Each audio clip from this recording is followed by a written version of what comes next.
Welcome back to Glendale Today. I'm Councilmember Manny Martinez, and my guest today is Judge Elizabeth Finn. Recently, I had the opportunity to get an inside look at the Glendale City Court with Judge Finn. Let's take a look at that now.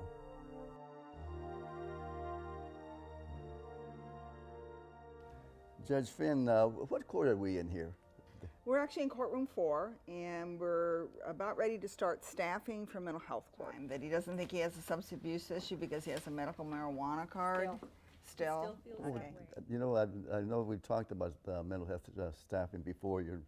It's a new program, is it not? It is fairly new. We started it January 22nd of last year, but actually the planning took much longer than that. We started in 2012 in terms of trying to plan for it, trying to identify, did we need it, what did it take to be able to deploy it. Okay, I know that you're not his case manager, but I have some real questions with the report. It said Could you explain exactly what happens in the mental health court?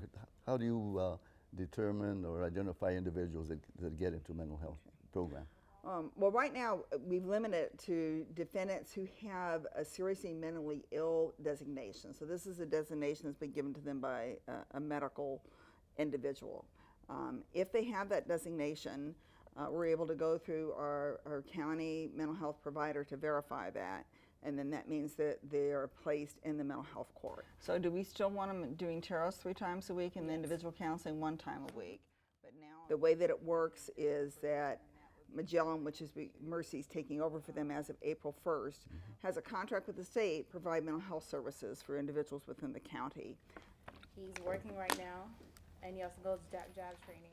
They contract the case managers, and those case managers will send reports to our court advocate. Okay. A lot of stuff going on. I would say let's start just once a week. Okay. Get them in there. Activities. Get the door Once. open. And that advocate then sends me all the progress reports on how people are doing within the last 2 or 4 weeks. With the residential staff yesterday, I went by Okay. to do a home visit, and they reported. I then do staffing where I meet with each case manager about each defendant before court starts. And then I'm going to require her to meet with advocate at court. I won't say domestic violence just because I don't know if he's going to see this or not. So, and then we go into court and I issue a judicial order, which is a contract between myself and the defendant saying these are the things you need to do by the next court date.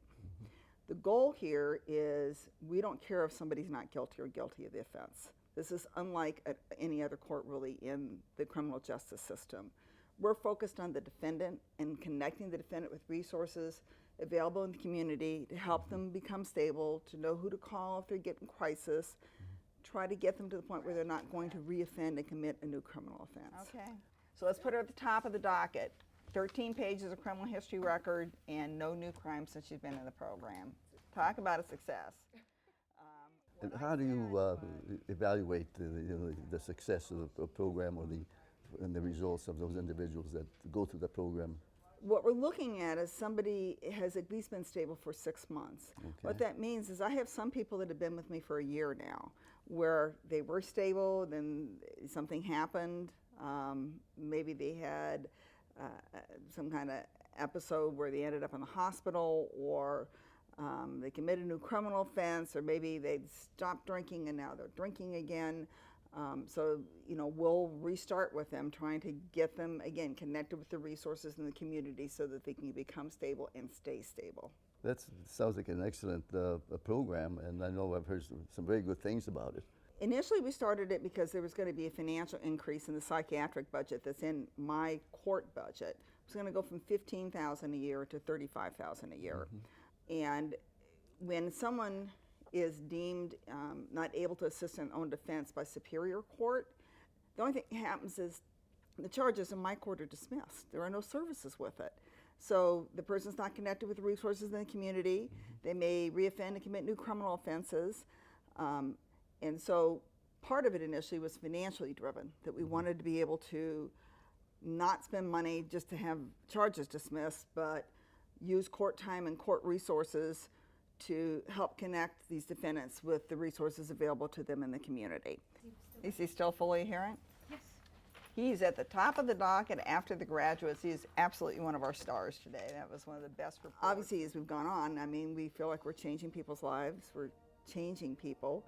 There are failures, but there are also successes. We've had 32 graduates to date.